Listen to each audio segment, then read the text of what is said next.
Ito ang balita viral at pinag-uusapan ngayon sa mundo ng social media, ang di umano'y balitang nagsampa na ng temporary restraining order ang kampo ni Vice President Sara Duterte sa Korte Suprema upang questionin ang impeachment na ginagawa ng Kongreso.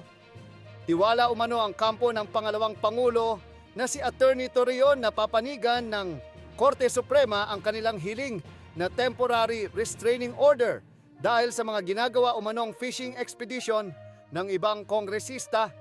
Isa na nga rito ang pagpapakuha ng mga ito sa iba't dokumento, kabilang na nga dito ang Statement of Accounts, Liabilities and Net Worth ng pangalawang Pangulo. Saad ng ibang abogado nito na nilalabag raw umano ng mga kongresista ang kanilang kapangyarihan dahil kung sapat umano na basihan sa ginagawang impeachment, lalo't dineklara ng mga ito na sufficient in substance ang mga paglabag umano ni VP Sara, ay dapat mayroon na silang sapat na ebidensya na hawak sa ngayon. Bakit umano kailangan pang kunin ng pwersahan ang mga listahan ng banks accounts ng pangalawang Pangulo?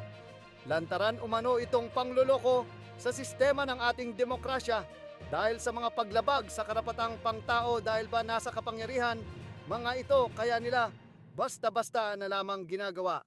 Kaya ngayon mabilis raw umaksyon ang kampo ni VP Sara upang hilingin sa Korte Suprema na ipatigil pansamantala ang nangyayari impeachment dahil dapat umano pagbigyan ng pansin ng pamahalaan ang krisis na nararamdaman ng mga Filipino kaysa unahin pa ang impeachment na wala namang maidudulot na mabuti sa ating bansa.